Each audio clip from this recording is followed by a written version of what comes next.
Hello, everyone. I'm Anita Cicero, Deputy Director of the Johns Hopkins Center for Health Security, and today I will be your Master of Ceremonies for Event 201. On behalf of our center and our partners, the World Economic Forum and the Bill and Melinda Gates Foundation, I'd like to extend a very warm welcome to our audience here in New York, as well as our larger virtual audience participating online today. The goal of the Event 201 exercise is to illustrate the potential consequences of a pandemic and the kinds of societal and economic challenges it would pose. The scenario also highlights the very critical role that global business and public-private partnerships play in preparing for and responding to pandemics. Today's scenario is going to simulate meetings of a multi-stakeholder group called the Pandemic Emergency Board. This board has been urgently convened by the World Economic Forum, and Johns Hopkins has been asked to moderate the board meetings and provide expertise during the board's deliberations. The mission of the Pandemic Emergency Board is to provide recommendations to deal with the major global challenges arising in response to an unfolding pandemic. The board is comprised of highly experienced leaders from business, public health, and civil society. The board's recommendations are aimed at top decision makers in national governments, global business, and international organizations. In this scenario, Tom Inglesby, the director of the Johns Hopkins Center for Health Security, will be chairing the board and serving as the moderator for its discussions. Today's exercise will simulate 4 meetings of the Pandemic Emergency Board, and each meeting will be devoted to one key topic. Each meeting will start with a video and a briefing that will provide the information needed for the board members to engage. Please note, this is not a test of any particular person, organization, or nation. The participants are all playing as themselves. That is, senior business executives, NGO leaders, and government officials. They're not expected to be pandemic experts. We've really asked them to participate based on their own expertise and their best professional judgment. With the exception of Tom Inglesby, none of the participants know any of the details about how the exercise will unfold. The Event 201 scenario is fictional, but it's based on public health principles, epidemiologic modeling, and assessment of past outbreaks. In other words, we've created a pandemic that could realistically occur. And for those interested in our assumptions, we will have a lot of the background research of the scenario publicly available on our Event 201 website at the conclusion of the exercise. The policy discussions, the challenges to be discussed in this exercise represent controversial, high-stakes issues that would require high-level input from business and government leaders. So just a few housekeeping notes before we get started. For our in-person audience, please do silence all your electronic devices, but you may tweet at #Event201. We're going to have a 15-minute break in the middle of the exercise, so please try to confine your calls and work to that time. Because the event is being video recorded and live streamed, we ask that you remain quiet as much as possible and avoid moving around during the exercise. The exercise is going to end at 12:30, and there'll be a luncheon in the cotillion room, to which you are all invited. As you know, there's also an online virtual Event 201 exercise that's happening simultaneously. And for those of you online, and I understand there are hundreds of you, you will be seeing the same news videos and briefings as we do here in New York.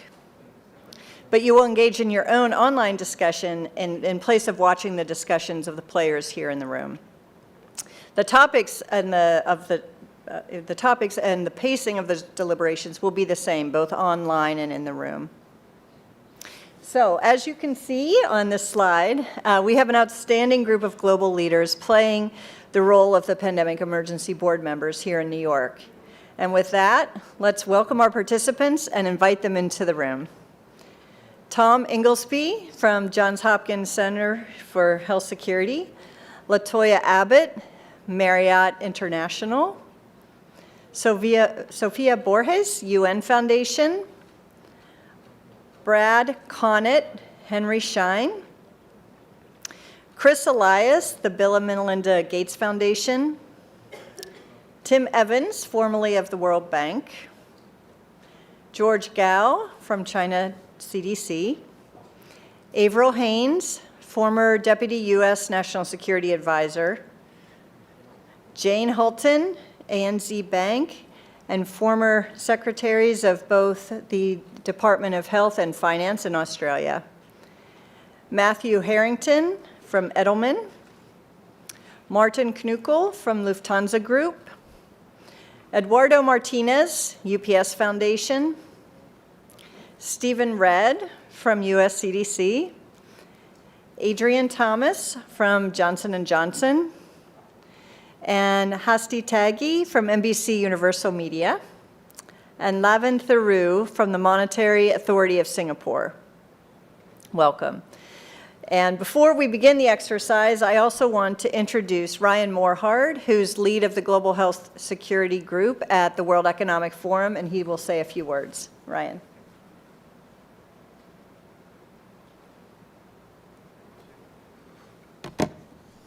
Thank you, Anita. And good morning and welcome again on behalf of the Center for Health Security, the Bill and Melinda Gates Foundation, and the World Economic Forum. Welcome to Event 201. 201. Throughout our session today, I hope that number will represent two dimensions of our work to strengthen global health security.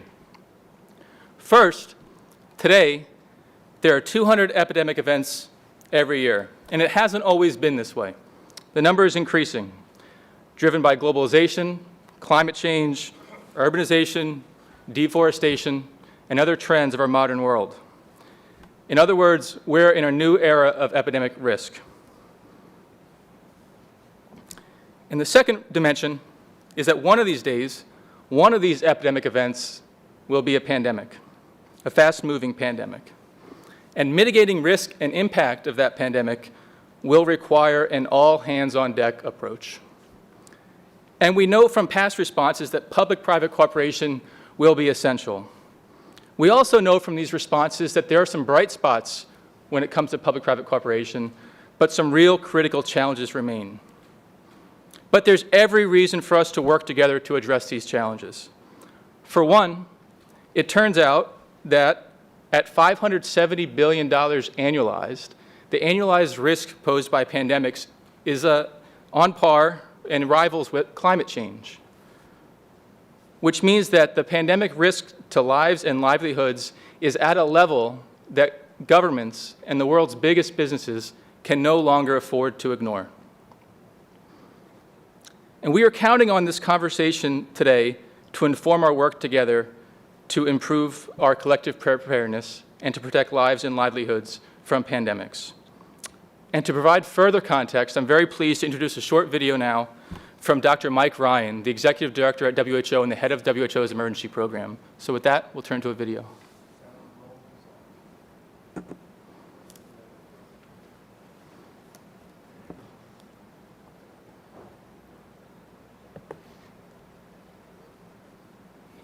Greetings, distinguished guests, and thank you for this opportunity to say a few words at this year's event 201, the high-level simulation exercise for pandemic preparedness and response, hosted by Johns Hopkins Center for Health Security, the World Economic Forum, and the Bill and Melinda Gates Foundation. Unfortunately, I was not able to join you today. I'm involved in the IHR Emergency Committee for Ebola, but I had hoped to be in the room with you, because the issues you will be dealing with over the next hours may be tabletop exercises today, but they address real and critical threats which we at WHO take very seriously. Without a question, epidemic risk has become a global strategic concern. I don't think we've ever been in a situation where we have had to respond to so many health emergencies at once. This is a new normal. I don't expect the frequency of these epidemics to reduce, and in fact, vulnerabilities all over the world, developed and developing countries, have increased, not decreased, driven by many, many factors, mainly through human behavior, economic development, population density, and many others. The scenario you will be presented with this morning could easily become a shared reality one day. I fully expect that we will be confronted by a fast-moving, highly lethal pandemic of a respiratory pathogen. The question is, are we prepared to globally respond to the next major pandemic event? Are we ready to cooperate and perform across countries and across sectors to face such a threat? Have we established the surveillance and risk assessment systems, the communication tools, the supply chains, and the business continuity plans that will be needed not only to protect health in a major epidemic or pandemic, but to protect economic development, to protect political and social systems? Do we collectively drive innovation enough to face the evolving global threats which we are anticipating?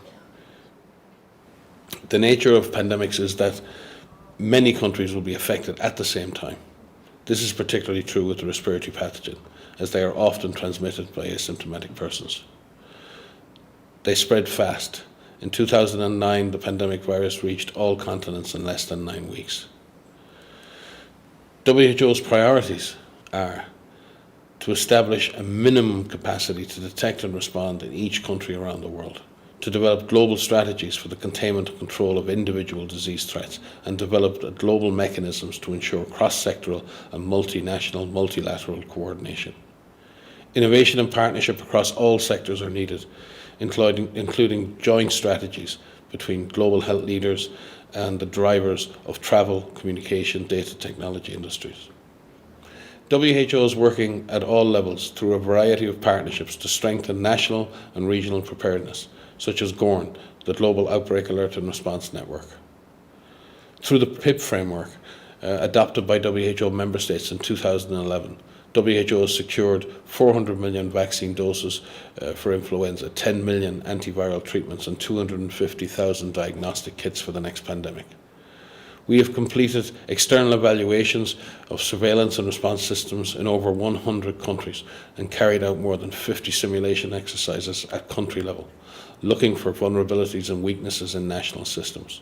This voluntary, collaborative, multi-sectoral process helps countries to assess their capacities and identifies the most critical gaps within their health systems in order to prioritise opportunities for enhanced preparedness and response.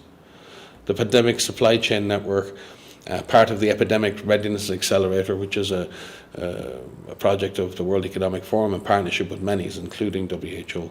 It's a public-private collaboration to develop a globally connected supply chain that can support health emergency operations during a pandemic. Stakeholders consist of product manufacturers to logistics providers, distributors, and UN partners, including ourselves. Michael Griffin is WHO's focal point for the Pandemic Supply Chain Network, and he's there with you this week. Constant innovation and the use of cutting-edge technology is key to pandemic preparedness. In order to pool data and analytics at a global scale for disease prevention, the EpiBrain initiative, a global data ecosystem, aims to build a collaboration of big data networks to understand and predict epidemics. It supports data science, innovation for outbreak preparedness and response. Despite this progress, there is still much to be done. Cross-sectoral simulation exercises, such as the one you will be experiencing today, contribute to a better understanding of the critical gaps, the cooperation required from global businesses, response decisions required from government and public health leaders to minimise large-scale economic and societal consequences of a severe pandemic. I wish you the best of luck, and we are looking forward to working with each of you to strengthen pandemic preparedness in the future. Thank you. And our thanks to Dr. Ryan. And with that, here in New York and online, welcome to Event 201. It began in healthy-looking pigs, months, perhaps years ago. A new coronavirus spread silently within herds. Gradually, farmers started getting sick. Infected people got a respiratory illness with symptoms ranging from mild flu-like signs to severe pneumonia. The sickest required intensive care. Many died. At first, the spread was limited to those with close contacts, healthcare personnel, co-workers, and families. But now it's spreading rapidly throughout local communities. International travel has turned local epidemics into a pandemic spanning the globe. Just 3 months ago, CAPS started in South America, but has now reached several countries with more than 30,000 cases and nearly 2,000 deaths. Good morning, and thank you all for being part of this Pandemic Emergency Board. We're at the start of what's looking like it will be a severe pandemic. And there are problems emerging that can only be solved by global business and governments working together. The global community has been working to respond to this pandemic since its recognition, but as health and economic impacts have become more severe, the World Economic Forum has convened this board because of your combined expertise, your backgrounds, and your global voice. We will need all of you to help us respond to urgent policy crises that are emerging. The purpose of this board is to advise leaders in national governments, global business, and international organizations on the response to the pandemic, particularly focused on international problems that require collaboration between business and government. Your recommendations will be critical and will be promulgated and communicated broadly at the end of this meeting. On the left screen, as we have this meeting, you will find a dashboard of information about the pandemic that will help us in our conversations. As important background for this discussion, we want to start the meeting by viewing this news story that just aired on Global News Network.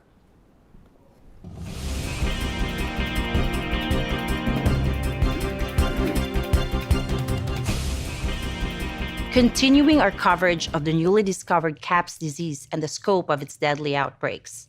There are now more than 30,000 reported cases. Experts warn this may be just the beginning of a global problem. GNN science reporters have produced a video about what we know so far about CAPS, the virus, the outbreak, and the resulting chaos. CAPS is a novel coronavirus related to those viruses that caused the frightening SARS epidemic in 2003 and the deadly MERS outbreaks in recent years. Scientists think each infected person in turn infects on average 2 more people. This disease is proving more transmissible than SARS or MERS and about as contagious as influenza. Essentially, the cumulative number of cases is doubling every week. At this rate, we can expect to see 16 times as many cases in a month unless we find a way to interrupt transmission. The virus appears to be spreading rapidly in densely populated and impoverished neighborhoods in some megacities in South America. CAPS is a serious respiratory disease. More than half of the recognized cases have required hospital care, creating a huge strain on healthcare systems.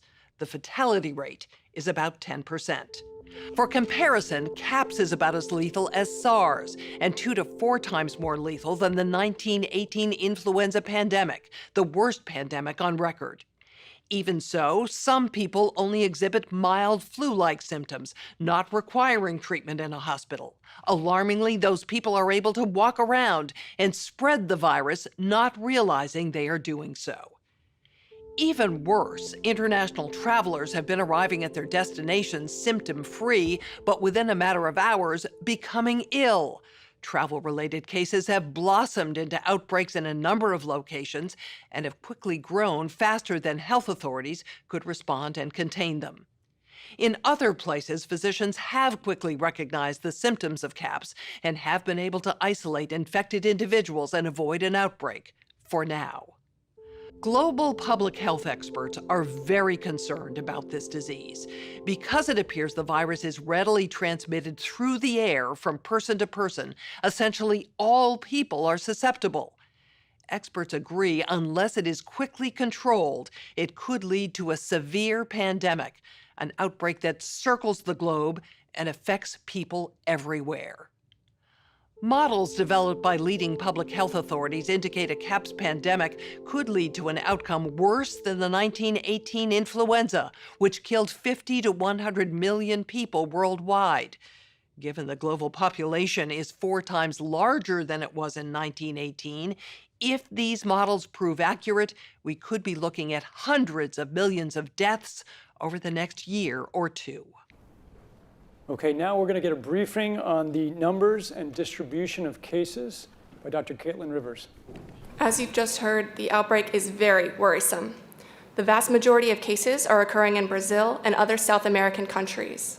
However, as you can see on the screen, there have been some spread to Portugal, the continental United States, and mainland China. Our models project that with continued spread in Latin America and predicted spread to additional countries, we could be looking at double the number of cases in 1 week and 16 times as many in a month if we are not able to stop the spread. That would be on the order of 500,000 cases, and it would continue to rise exponentially. In 3 months, we could be approaching 10 million cases. We are also tracking financial markets as an indicator of the economic impacts of CAPS. While markets are down worldwide in the past couple of weeks, they are still positive for the year. Thank you, Dr. Rivers.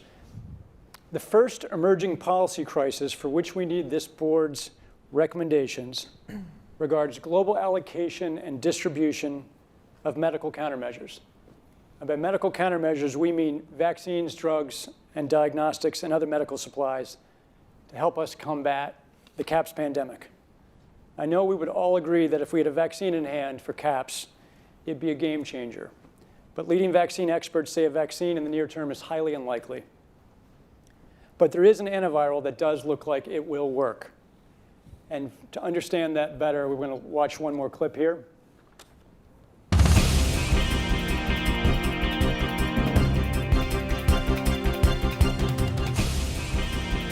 Continuing our CAPS disease coverage and possible solutions, I'm joined by immunologist Dr. Yvonne Bello and Dr. Rhea Blakey, an epidemiologist, both highly respected in their fields. Let's get right to it. Why are people saying a vaccine for the CAPS virus is not likely in the near term? Researchers are working on a vaccine, and we have viable leads, but it's complicated. We have known about CAPS-like viruses in animals and people for decades, but have not been successful at developing a licensed vaccine. And sure, there are new technologies that may help, but it's going to be difficult. I am not optimistic about having a vaccine in time to be relevant during this pandemic. Even if we discover a good vaccine candidate, we're starting from scratch, and it takes time to test safety and efficacy, typically years.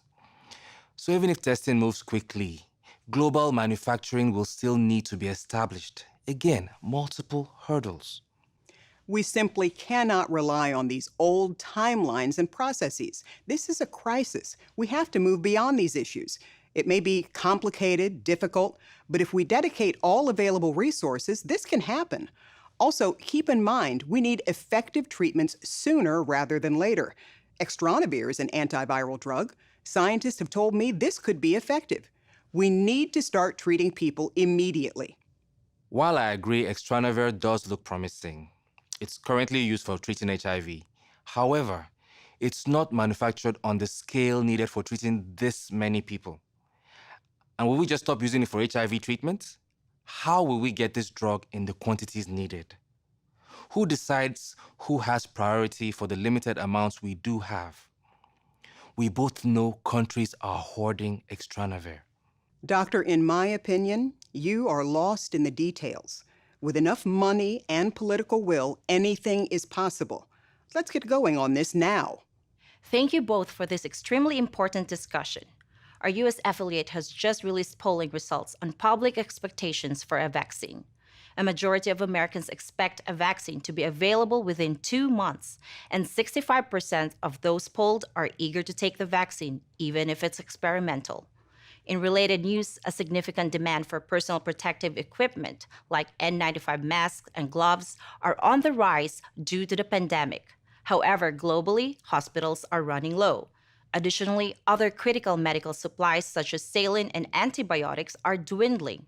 Countries and companies are reportedly stockpiling supplies, disrupting healthcare supply chains, causing dangerous shortages in many parts of the world. And finally, for the latest information on what we know about vaccines and this antiviral, here's medical countermeasure expert Matt Watson. As we've just heard, there is no existing vaccine that appears effective against the newly discovered CAPS virus.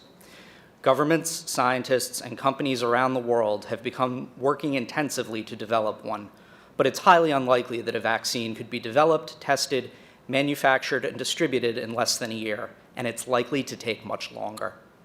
While there have been efforts to develop vaccines against SARS and MERS coronaviruses, none have been licensed. And given the distinctions in the CAPS virus, vaccines against those diseases would not be effective for CAPS.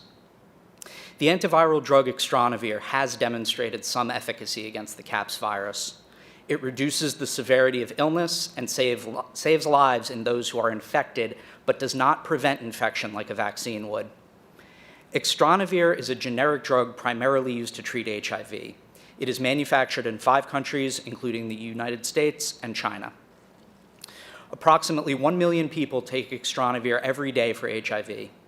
If all of those HIV patients could be switched to other antiretroviral drugs, we could potentially free up enough Extranavir to treat 26 million CAPS patients.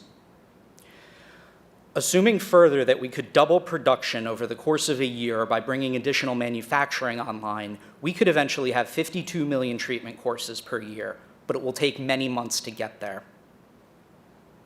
And there is not likely ever to be enough to keep up with the need as long as the disease continues to spread at this accelerating rate. Experts agree that while many lives will be saved by this antiviral, it is not going to slow the pandemic in the same way a vaccine could if we had one available. However, we do have the potential capacity to save many people. Now the question is, how do we distribute the supplies we have? Existing global supply chains and logistics networks for Extranavir run efficiently under normal conditions, but the pandemic is likely to be very different. We are hearing that one country where Extranavir is produced is planning to block some or all of the export of this medicine to hold on to it for their own people. Tensions are rising between governments and pharmaceutical and medical supply companies about how supplies should be allocated and who gets to make those decisions.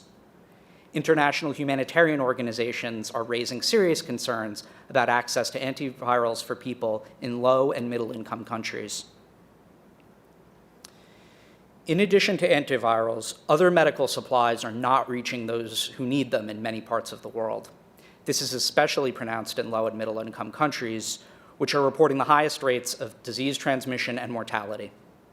In part, this is due to last-minute stockpiling and hoarding by customers, and in part, it is due to cost and logistics issues. Personal protective equipment, such as N95 respirators, are in critically short supply in some areas.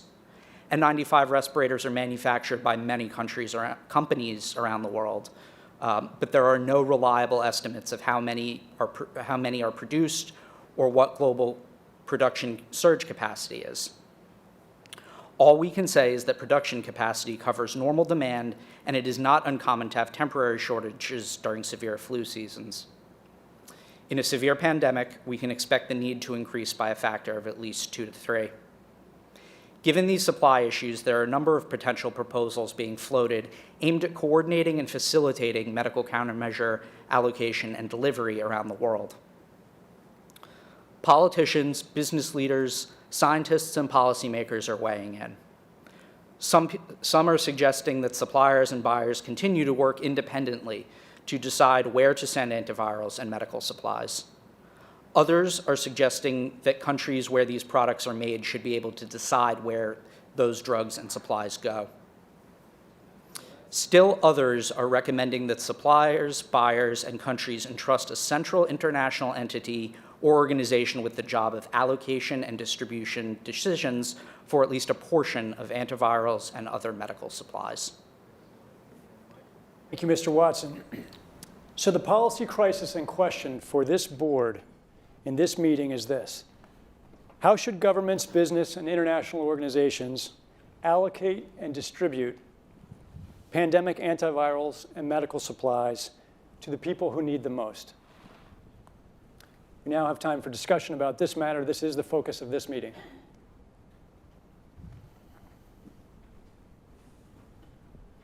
Any reactions? We have too few antivirals for the needs that we have, and we're projecting to have increasing needs. So should we let normal suppliers and buyers manage the distribution and allocation of this medication? Should government step in? If so, with what rules? Steve? Yeah, let me start by saying it is fantastic how much has been learned about this disease in just the short period of time since its discovery. I think one issue that hasn't yet been explored is what could be done to suppress transmission apart from the use of countermeasures. And so I think that's something that needs to be an active area of study. Learning where transmission is occurring would be helpful in order to implement measures that don't require medicines to suppress transmission. Maybe hospital settings, school settings are places where transmission could be occurring. With regards to the question of sharing this scarce resource, we do have some models that I think could be built upon. The PIP framework, the things that were done during H1N1 to share vaccine. I think each of those models should be explored as ways of some sort of distribution process. One of the specific things that was done during H1N1 was to examine the critical individuals in countries as a sort of a minimum level of countermeasure that would be needed, and to So do you mean critical infrastructure? Exactly. Critical infrastructure in countries going? Security, police, fire. You know, what number of treatment courses? You know, if we had enough to share, what would that minimum number be, just as a starting point for negotiation? Great, Adrian, and then Tim. I think before we agree that we have a finite resource, we need to really challenge ourselves on the vaccine production. We've seen historically that we can actually produce an Ebola vaccine in a year. It requires flexibility on the regulatory side. It requires commitment from companies. But I do think that before we say that a vaccine is not available, we should not slow down on that. We should pursue that. And I think similarly, we need to explore how could we accelerate production of our antivirals. We've seen it happen before in the HIV crisis. It's possible, but decisions need to be made, and we need to bring the right people together to do that. Okay. And for the moment, before we are able to accelerate production of the antiviral, do you have any initial reaction, since you are potentially one of the companies that could be part of this deliberation? What we've seen work very well in the HIV field is, in fact, procurement through the Global Fund. So having a centralized mechanism, so financially able to procure on behalf of affected countries would be critical. I think the second thing is it's going to be very important that for the business sector, for manufacturers of antivirals, that we have clarity around what the need is and where the need is and who are making the decisions. So who's deciding on where they're going? Okay. So can I add to that? Yes. So one of the challenges we have is what to do in the really short term about the supply of vaccines, antivirals, etc. Because low to middle income countries will be concerned that the entire supply chain will be tied up by the time they can even figure out how to finance their purchases. We know, and we know this from what happened with H1N1, that if you can stop something early in terms of everything from ring fencing in particular countries, but also to look at the transmission from country to country, and there's a variety of measures that can be taken to do that. But unless that is done in a global context and it's done very early, we will end up with a situation where the entire supply chain will have gone. So what we need to do at the very outset is figure out what the likely route of transmission is and move very quickly to secure supplies and distribute supplies according to whatever epidemiological protocol and based on what Steve says, as we know, we already know some things about the transmission of this disease. But unless we do that whilst doing what we can do on vaccine, I agree, we will have this get out of control. Okay, Tim. Yeah, we'll go down the line. It's important, and it's fantastic to have this information in front of us, because if you look across the countries, you've got very different patterns already. Chile seems to have a 3% case fatality rate, Ecuador a 5%. So what's going on there, and are there lessons in terms of how they're managing the outbreak, which might inform ways in which you're going to decrease the need for scarce resources? Are they more effective at, in their supportive treatment, or what is it that's explaining what look to be significantly different patterns in the outbreak of the epidemic? The second point is that these are all middle-income countries or high-income countries, and as Jane mentioned, low-income countries are either their surveillance systems aren't sensitive enough to detect cases that are already there, or are worried that, in fact, they will be at the bottom of the food chain. And in this respect, the World Bank would probably be proactively moving into exercising what we call a CERC, which is a contingency emergency response component to existing loans to low and middle income countries, in which they can repurpose those loans for these types of emergencies. So I think on the financing side, the CERCs, which are built into every loan made by the bank, could be exercised in such a way that you don't have the problem of the lack of resources being the primary constraint for the purchase of those scarce commodities.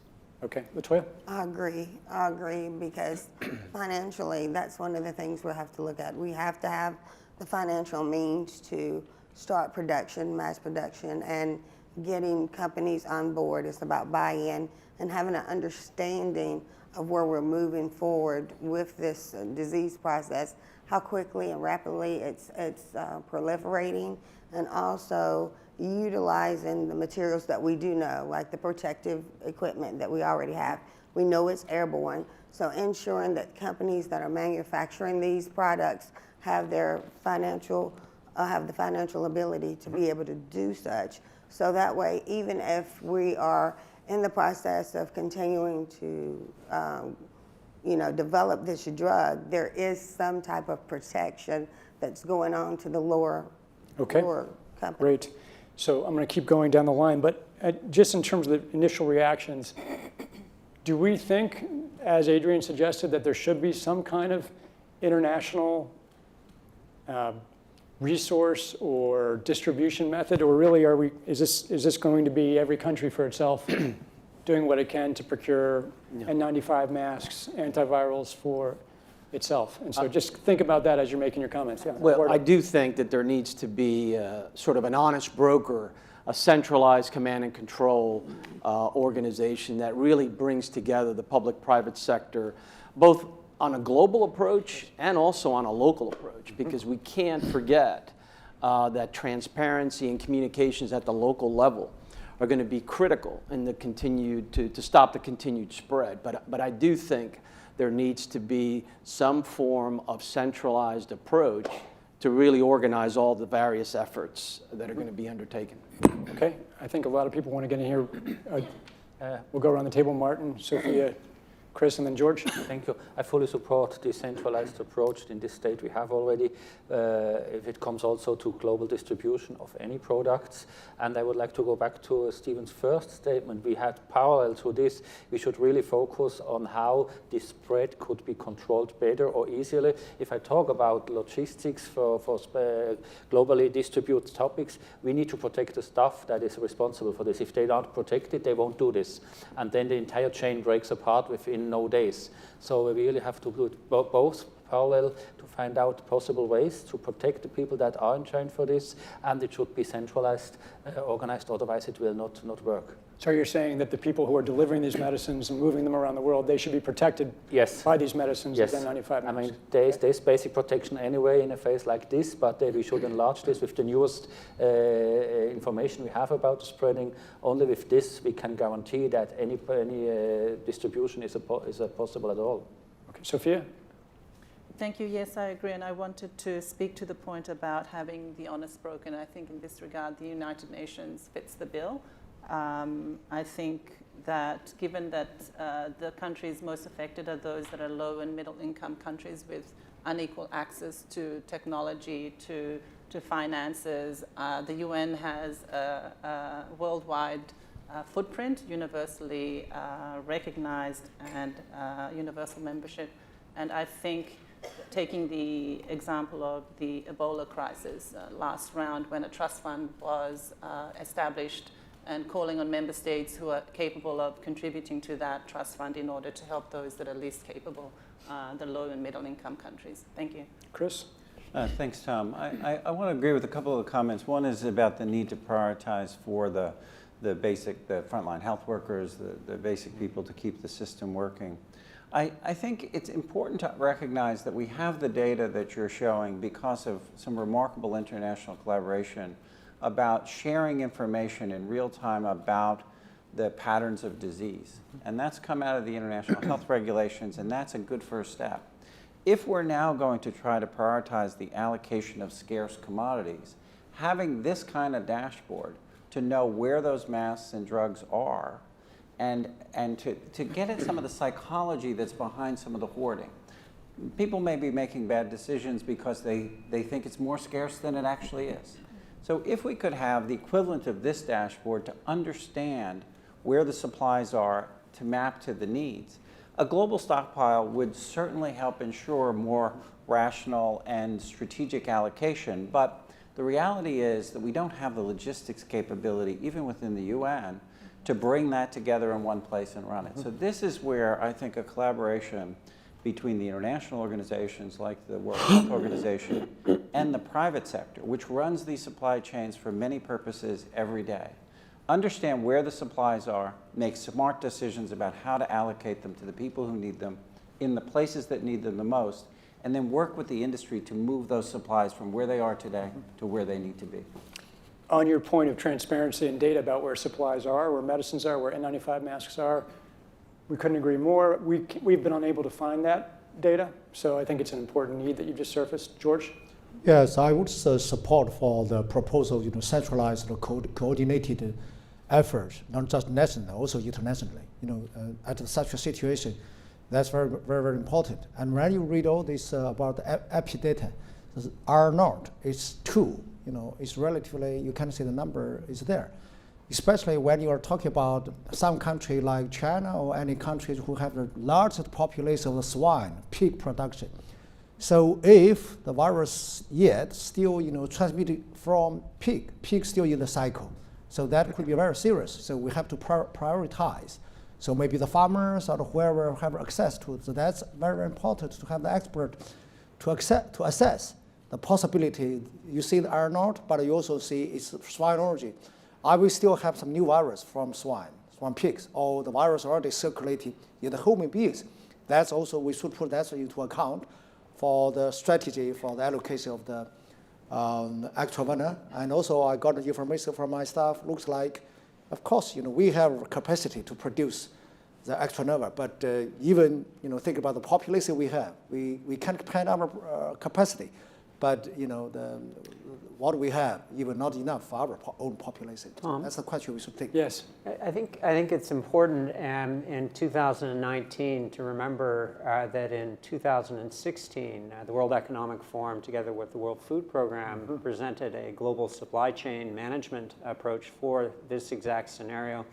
And what might be helpful, given that everybody suffers from short-term memory deficit, is to have an emergency briefing on those resources that are global public goods that are there to facilitate supply chain management and where those can be deployed, but also CEPI, which was established 3 years ago to accelerate vaccines exactly in development in these settings where a coronavirus is, in fact, one of its indications and first areas of focus. That may not be common knowledge. Likewise, on the financing, there is global financing. The criteria identified here would be triggers for the Pandemic Emergency Financing Facility, which would disperse a significant amount of money into that international pool on the basis of this trajectory of the epidemic. So those are resources that may not be well understood amongst the set of players that would appreciate having some understanding. So an emergency briefing on those resources, I think, might make sure that they're not overlooked. Asti, and then Matt. So a couple of things. First of all, the patients who are currently on extranavir need to receive different medication. So I think this is something that the team needs to look into how do we make sure that we have the right resources to make sure that they're not being panicked and we're not causing panic with them, and that we're having to use this drug for a different use at this time. Secondly, I think it's very important that we make sure that there is concise communication with all healthcare facilities where these patients are being treated so that there isn't mass panic. And perhaps a member of this team could be part of that task force to ensure that whether it's in the news, by social media, or to these hospitals, we have the right communications channel to be able to make sure that the public does not have mass panic. Thanks, Matt. I was just going to, I'll add to that in as much as the value of a centralized convening body that is addressing both the production and supply chain also serves as a convening enterprise around the communications. Because there is a lot of great data that's been collected, but probably more can be done from a public education perspective around containment prevention while the supply chain is managed. Yvonne? I just want to echo Matt's point, and my question here is, what's happening around the world? While we know that there are cases here in these few countries, what's happening to the rest of Asia? What are governments doing to assure the people? And this will help to relax some of the stress that you see in terms of people hoarding personal protection equipment. So I think it requires a global coordination and not just at the individual country-specific level. Yeah, Brad? Yeah, I just wanted to comment on Christopher's scarcity comment. It's not just scarcity, it's also severity, and that's why we see different rates of fatalities, 5% to 3%. And there seems to be a stakeholder maybe missing here, and I may be wrong, but is the provider, and who's taking care of these patients? Because there's definitely discrepancies here on fatality rates. We know in panic, in psychology of panic, people start hoarding. People start, freaking out and wondering, what should I do? And then countries start doing it, and then there's all kinds of dysfunctional decisions made. Providers really need to be at the table talking about how they're taking care of the patients and diagnostics and what they're doing with it, because we're jumping to a little bit of a conclusion that this is going to spread everywhere to the same degree. And this leads to hoarding, and I'll share with you in SARS, N95s, there's still N95s sitting in boxes that were never used. I mean, the hoarding of that was atrocious. I mean, and then there were knockoffs of N95s that really weren't truly impervious masks that were made and then distributed. So I think there's a need to have the providers in the discussion to see really what they're doing to treat the patients. How severe is the epidemic? So just on severity, it's important for you all to know that the estimate from our team and from other ministries of health is that the distinctions in case fatality rate represent distinctions in data collection, not that the disease is any different. It looks like the virus is the same around the world. These are different healthcare systems, different data collection, different surveillance. So overall, our all-in case fatality rate is somewhere in the order of 7% to 10%. It depends on where we are in the world. And in terms of where the disease is in the world, we see lots of blank spots, and we think that's partly or largely due to surveillance systems and the slowness in collecting this data in certain parts of the world. We expect that to come online quickly. Absolutely. Steve, and then Avril, you haven't had a chance. No, Steve. Go ahead, I think you haven't had a chance. Okay, sure. I mean, I think it's just in terms of the precise question being asked, it's clear that having everybody go on their own is not going to be the most effective answer, right? So I absolutely agree with the comments that have been made that we need to have some kind of international mechanism for coordinating what it is that we would be doing, also for collecting information, also for understanding what the resources are that are available through international mechanisms to execute on that allocation and coordination. I think it's challenging to set it up in a way that says that international mechanism has to be the body that decides in all circumstances what the allocation is. In other words, I think states are going to want to be able to decide for themselves on, in some circumstances, some of the issues that are relevant. So one of the challenges will be ensuring that you're using an existing mechanism, and I think Sophia's right about the UN as being sort of the base of operations in a sense, both for the funding, but also for a whole series of other issues that you would be looking at for allocation, coordination, et cetera. But then making sure that states are stepping up to actually tell people what it is that they're doing, what their decisions are in that context, and creating transparency about what the proper allocation should be for containing this issue so that there can be pressure put to bear on ensuring that states are actually doing what the larger plan needs to be in that context. Can I ask a follow-up question? If there is a centralized stockpile developed, either at the WHO or perhaps somewhere else in the UN system, if you were going to suggest that, or some other entity, how much can you imagine states contributing of the supplies that are being made in their own countries? Is this a 1% allocation, 20% of the supply that they're making? We've already heard from George that China's not making nearly enough medication to take care of China at this point. So what is the desired end state here? Can you, from a state security perspective, if someone who's worked at the top of government, what do you imagine states who have this medication doing? I mean, I think the percentage will depend on the details, right? And what it is that you're capable of actually producing in the context of the particular crisis. And I don't know how much we're able to produce under this circumstance. I think there should be, and there would be, from a public perspective and a public health perspective, right, enormous interest in promoting an allocation to international efforts that would actually contain the issue as quickly as possible, right? And that should be the focus for everybody, in the sense of that's what's going to actually help you prevent the downstream impact of what the trajectory holds for us. So the question is, can you, through this international mechanism, really promote commitments to doing this as quickly as possible and give people a sense that actually if they contribute more, that they will have a better chance of protecting their own populations and their country's security. Okay. Another number of comments. You all just jump in. Yeah. So thank you. So to be completely clear, most of this production would already be committed in contracts. Yes. It is almost unheard of that people are producing product without having a forward commitment for the consumption of that product. So the first thing that needs to be done, because this is not something that the countries currently control, unless countries are going to bring about emergency situations and co-opt an existing supply chain. So the first thing to do is to figure out where that's going. Now, in H1N1, in a number of cases, so the Australian government, we bought vaccine to the extent we could get it, and in some instances, we actually gave some of that vaccine. We actually gave some of that vaccine to the United States, who actually ended up with a supply shortage at that particular point.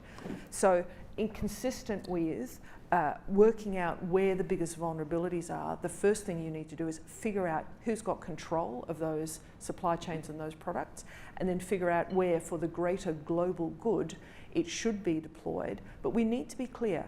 Any government who says, I'm going to ship every single dose of a particular product offshore is going to end up with a challenge domestically. So giving governments the capacity to manage both their domestic concerns together with being good players.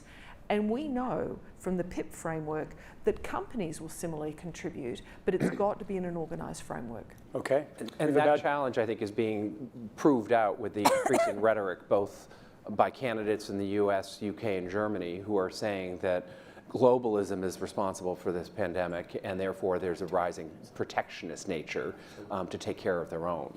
And so I think it's an instance where the business, health, and scientific communities need to combat that rising rhetoric and misleading information. Yeah, and last couple of comments here. We have about 2 minutes before we have to close. So I think one thing that's going to be very important is to define the aim of using the countermeasure. And from what we know right now, it doesn't seem likely from the data we've had presented that this countermeasure is going to suppress transmission, is going to lead to containment. So yes, our aim really would be to minimize the severity and to prevent death rather than to prevent this emerging pandemic. Second thing I wanted to say is just how important communication is, and that is true to the public. This is a very alarming situation, and I think public communication shouldn't be alarming, but should be truthful about how severe it is. I think also internally, as negotiations are going on to share countermeasures, I think it's not likely, I agree, that countries are not going to buy a countermeasure to put into a global supply without retaining a large portion of it for themselves. The last thing I'd say is this is a very dynamic situation. Countries will be negotiating with manufacturers, and I think that's got to be figured into whatever agreement is reached. And whatever that sharing agreement is, it won't be perfect, and I think it's just got to be done quickly so that sharing can actually take place rather than trying to get something that's exactly the way everyone wants it. And do you think that governments are going to need to break contracts? have companies break contracts in order to redirect antivirals? I think that would work best for the countries to make the decisions with the countermeasures that they purchased. Okay. I think that's a very, we're not talking about one supply chain, but we're multiple supply chains here. And I think, before we start talking about companies withdrawing antiretrovirals from patients with HIV who have a disease, we need to really understand how those ARVs will be used in patients who may or may not have a disease. So demand forecasting will be critical. And I also want to point out, it's not just the healthcare workers. We have supply chains in middle-income countries. Often those are very resource dense, people in small spaces producing masks. We have to think about the integrity and the health of the supply chain. Okay. Going back yes. to Stephen's note real quick about the public communication, my team has been monitoring the public response, and on various social media channels and cable networks, there's been some conspiracy theories that are around about the potential that pharmaceutical companies or the UN have released this for their own benefit. So as we move forward, obviously trust in pharmaceuticals and government is very important at this moment. And so as we move forward with developing the right scenarios, we have to make sure that the public communication is a major part of that because of these conspiracy theories. Thank you. We have to close. We have 30 seconds. Okay, Yeah, but Mark. this fully supports Steve's input. We should not search for the perfect solution right now. Yeah. We run against time. And if conspiracy theories like this come up already, so we are on the edge of hysterical reactions, and then it gets out of control. And that's the thing what should be the main driver for us now to find a solution. Okay. Okay. Thank you. We're going to bring these recommendations together and communicate them broadly at the conclusion of this meeting. Thank you all for your input. We will conclude this meeting and we'll reconvene shortly. Yes, and that does conclude the first meeting of the board.